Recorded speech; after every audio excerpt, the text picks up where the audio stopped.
Hey guys, welcome to the Reparenting Daily podcast, your daily free guide for inner child healing. This podcast helps you establish a consistent reparenting routine and is divided into 3 sections.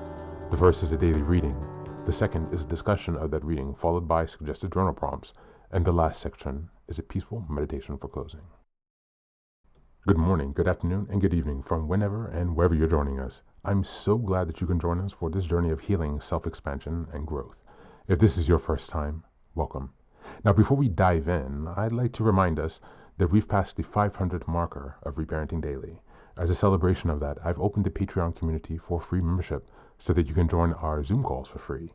There's a lot going on in the world right now, and many people are struggling. And so my hope with this is to encourage others to take up the serious work of reparenting on themselves and to offer and provide a free community where people can do that. I'd also like to personally thank all of you who have been along for the journey so far. Just as a reminder, this is a free podcast, but I do sell the Reparenting Daily Journal where you can follow us along with all the monthly and weekly themes, and where you can also join us in our free Zoom calls to reflect on the weekly themes as we make our way through the year. This is something that I've opened up for free, but you can purchase the journal if you'd like to support the podcast. You can also just copy the themes within your own journal and follow us along there. If you'd like to support us in other ways, you can also join the Patreon with a paid subscription or also donate on Buy Me a Coffee. Just as a reminder, I've created another resource called Fairy Tales for Reparenting. This is a 3-volume series that organizes fairy tales from around the world into the 3 phases of the hero's journey, from beginning, middle, to end. Now, these are fairy tales that come from Grimm's fairy tales and other traditions and other cultures around the world. And while you might think that fairy tales are for kids, actually, these stories contain profound truths and lessons that we can use in our reparenting journey. So these books are a very simple and creative way to connect to your inner child. I'd like to send a very warm thank you to Maria, who has been helping me to edit the books since I had some difficulties in the fall and I've had some issues with my eyes. So now the first 2 volumes are available on Amazon in ebook or regular book format, so you can check those out, and we'll be working on that last volume to release to you as soon as possible. But again, these stories are ways to connect with lessons that are shared across different cultures, to reconnect with your inner child, and to really teach yourself some lessons that have been carried down for centuries and millennia. As we're passing episode 550, I'd like to also turn your attention to the fact that I've changed the meditation at the end of the podcast, and so you can check that out now for a new experience of binaural beats. So this helps with binaural stimulation from the left to right ear, a bit like a replication of the EMDR experience. So I'm hoping that this can help bring you guys some relief, and we'll have other meditations coming soon as we progress with the rest of the year. So with these announcements now out of the way, let's dive into today's practice.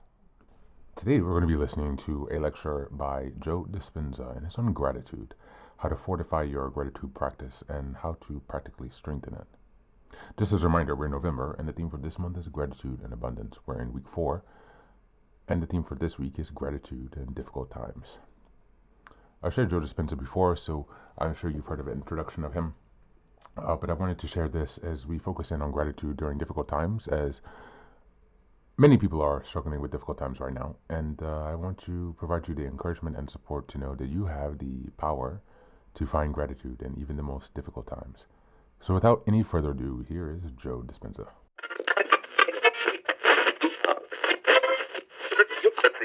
And that's a great moment. I think a lot of people, they are who they practice to be. So if you practice gratitude, then you will be grateful. If you practice, like, against all odds, opening your heart when no one else will, that's supernatural. And it gets easier to do it in situations that require less effort to do it.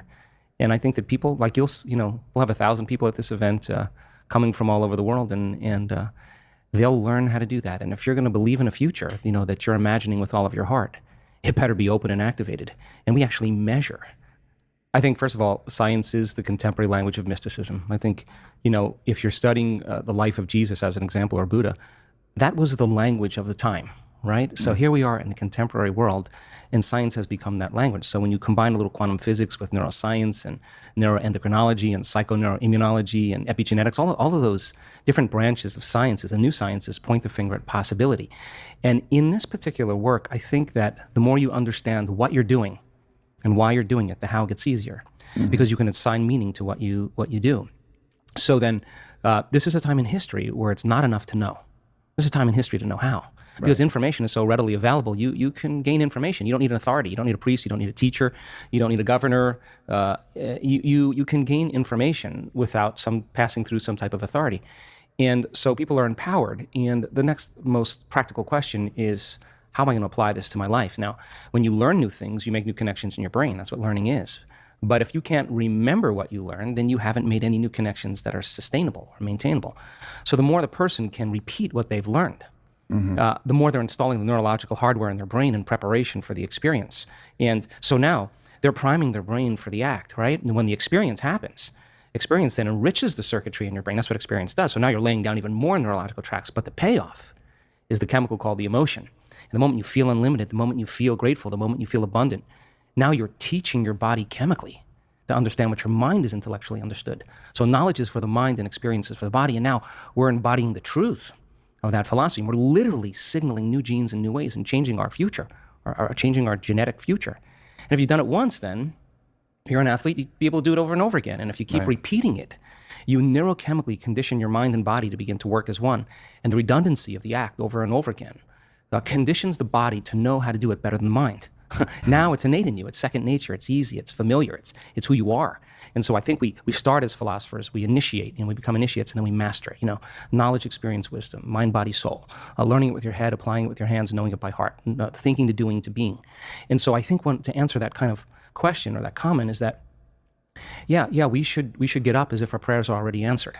The problem is that our senses fool us into separation. The person says, I want to be healed, I want to be healthy, I want to be wealthy. And they imagine it and they come back and it's not there. And when they see it's not there, the thought of their future creates the emotion of lack or separation.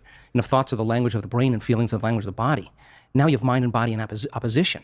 So then if you think about something like appreciation or thankfulness or gratitude, when you are receiving something, when you just receive something, when something is happening to you in the moment, or something just happened to you that you enjoy, or you're surprised about, or is pleasing to you, you feel this emotion of gratitude. So gratitude becomes the signature, the emotional signature that it's already happened. Gratitude is the ultimate state of receiving.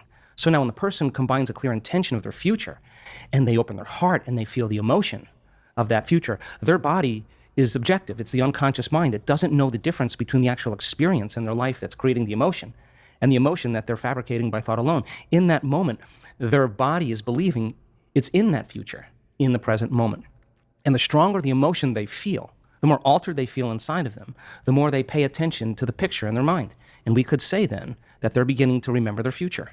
And biologically, it's the same as remembering your past. So if you keep practicing opening your heart and you keep combining it with a clear intention, then the thought and the feeling changes your state of being, which means then if you keep doing that over time, you'll feel like your future has already happened. Now, what's the significance of that? If you feel like your future has already happened, you stop looking for it. You're no longer waiting and wondering when it's going to happen or how it's going to happen. You feel like it's already happened. So now you take your foot off the gas, and you're no longer trying to predict or control or expect how it's going to happen.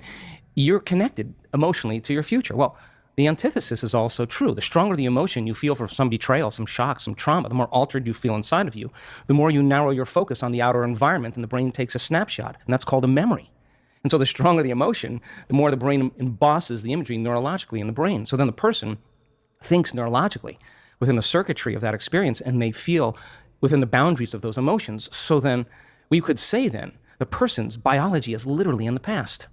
So you can't create a new future if your state of being is in the past. So people reaffirm their identity this way. They wake up in the morning and they say, let me think about my problems. And those problems are memories of past experiences that are etched in their brain. So they think about the person, the place, the object, the experience. And we could say then, if they believe that their thoughts have something to do with their destiny, they're thinking in the past. And every one of those problems has an emotion associated. So now they feel unhappy. Now they feel fear. Now they feel unworthy.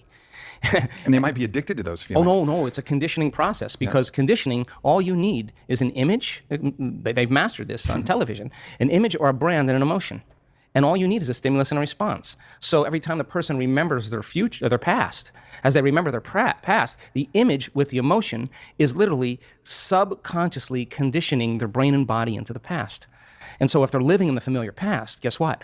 They're going to predict the next future. They're going to want to be able to predict their future. So because that's the known. So that there's only one place where the unknown exists, and that's the present moment. And teaching people how to get into the generous present moment. takes an act of awareness. And most people would rather turn on their TV or, get on their cell phone. And this is actually, Aubrey, not a bad thing. This is actually a moment of awareness. Yeah. And, when you're inside the jar, you can't see the label. And so we have this huge frontal lobe that gives us self-awareness. So then the insight never changes anything. You could have the insight that you're addicted to fear, you're addicted to competition, you're addicted to struggle. But that really means is that we're addressing reality matter to matter. And we're at one point of awareness, one point of consciousness, and we're putting our attention on another point of consciousness, a future, an outcome. And the only way we know how to get there when we're matter trying to change matter is that we force, we control, we predict, we fight for it. Because that's how you are when you're living in survival. So then we have to move our bodies through space, and that takes time. So we think if we rush, that we're actually going to get there faster. But more and more of the rushing creates more of the addiction of those emotions, because the adrenaline that's released is actually an arousal. So a person is using the conditions, the problems, the situations in their life to reaffirm their addiction to some emotion. To me, that means we become addicted to the life we don't even like. And so that's why change is so hard. So then let's offer another alternative. Well, when you begin to create from the field instead of from matter, the only way you can do that is you have to learn how to take all of your attention off your body and become a nobody. Take all of your attention off all the people in your life that you give so much of your attention and energy to because you have an emotion associated with them. And get beyond all the people in your life and go from a someone to a no one. Now, if you've worked your whole life being a someone, or if you've been working your whole life thinking that you're your body, you're gonna have to work a little harder because that's your identity. Sure. That's what you're associated with. Get beyond all the things in your life, your cell phone, your computer, your car, and literally go from something to nothing. You have to take all your attention off the place you work, the place you live, the place you need to be, the place you're sitting, and go from somewhere to nowhere. You got to stop thinking about the predictable future and the familiar past and go right into the present moment and go from some time to no time. And if you do that properly, you become pure consciousness. And that's how you enter the field. Now, we've done the research on this. We call it getting beyond the self. Now, once you are pure consciousness, you're taking all of your attention off this three-dimensional reality. Now, where you place your attention is where you place your energy. So if you've taken all of your attention off of everything material, there's only one place you're going to wind up, and that is the immaterial realm called the quantum field, an invisible field of energy that unifies and connects everything material. So now when you're creating from the field and you combine a clear intention with an elevated emotion, and you're connected and you feel connected, the suggestion of an alternative way to create is that when there's a vibrational match between your energy and some future reality, you actually no longer have to go anywhere to get it. You're actually the vortex, and you will collapse space and time and draw the experience to you. Now that, to me, is a lot more fun because the experience is the unknown. You can't predict when it's going to happen or how it's going to happen, because if you can predict it, it's the known. So then you have to lay down the very thing you use your whole life to get what you want for something greater to occur. Now that goes against generations untold of conditioning and a lifetime of habituation, believing that we're trapped in this material world. And yet, I can say to you, without a doubt, that once you understand that formula, and once you know how to create that kind of brain and heart coherence, the side effect of that is a change in biology, neurologically, chemically, hormonally, genetically. We've measured it. We've seen gene regulation changes in 4 days. More brain coherence, more heart coherence. Your brain's working better. You're trusting your heart. It's open. There's different chemicals that are released. Oxytocin suppresses survival centers, resets the baseline of a person's trauma or shock. Your immune system goes up. You lengthen your telomeres. We've measured that too. So you're changing the future of your body. You're extending your life. That's evidence, right? So we have the evidence to know that it could happen because we've measured it. But the real evidence is watching the testimonial of someone who says, I had stage 4 cancer. I was told as a 41-year-old woman that I wouldn't live for more than 2 months. And I have no evidence of cancer in my body at all. Or someone that's a physician who has Parkinson's disease that's tried everything from the medical route and has one transcendental moment, and their tremors and their pain are gone. And now they're chewing food, they're swallowing, they're blowing their nose, they're standing up on their own. That's energy affecting matter. So we have hundreds and hundreds of testimonials of people that not only healed their body, but created pretty profoundly magical things in their life. So you have evidence in the scientific world, you have evidence in the practical world, and evidence is the loudest voice right now. And the accelerator of that whole process is witnessing it. Because I'll stand on the stage. I did this just in our last week-long event in Cancun. And I watched a man stand on the stage and tell his testimony of his healing.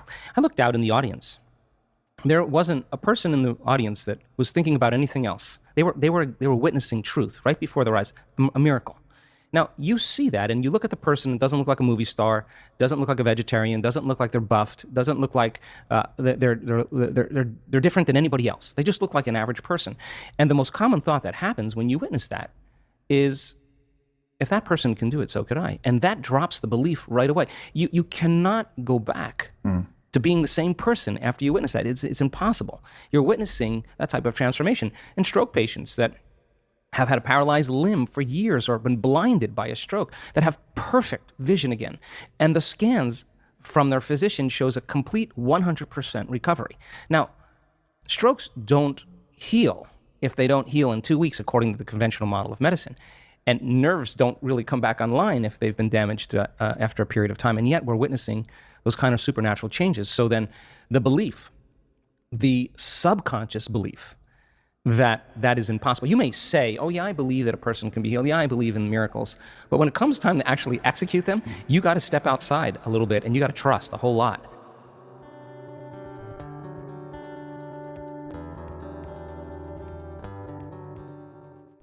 Hey guys, welcome back. Joe Dispenza explains that gratitude is not just an emotion, it's a biological state that rewires the brain as well as the body for healing, abundance, and possibility. When you cultivate genuine gratitude before your external circumstances change, you signal to your nervous system that the future you desire has already happened.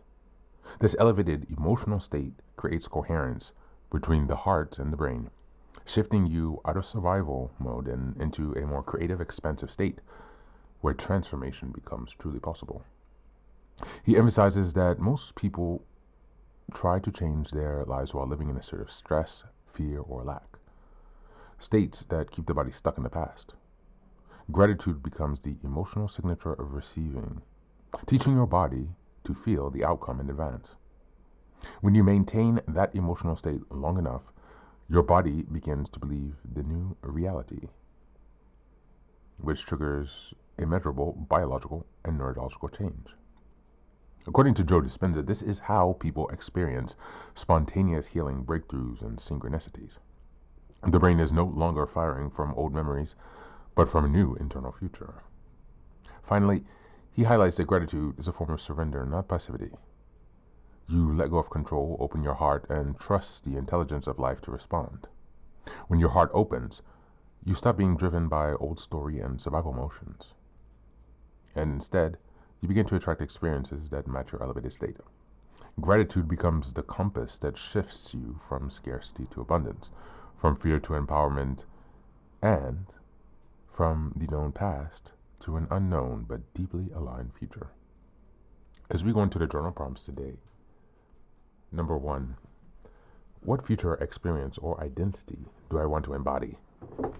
And what would I feel right now if it had already happened? Number 2, which survival emotions, fear, lack, frustration, control, unworthiness, do I need to release in order to sustain a coherent, elevated state of gratitude? And lastly, when has gratitude shifted my internal world in the past? And how can I use that same state today to signal a new future to my brain as well as to my body? That's it for today. As always, thanks so much for being here. Take care of yourself, and please do be well.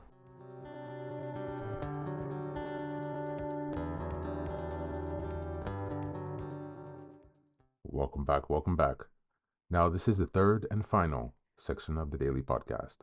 This is your silent meditation. Please go ahead and find a space where you can be comfortable and undisturbed, where you can relax and spend some time with yourself for this 10-minute silent meditation. You can choose to be sitting, standing, lying down, or in whatever position makes you comfortable today. Take a moment to simply be with yourself. Focus on your breath and gently connect with each part of your body. If thoughts arise, don't let them overwhelm you. Just observe them without attachment. Imagine them as leaves drifting down atop a river, passing by without needing your engagement. Stay present, grounded, and open to this moment.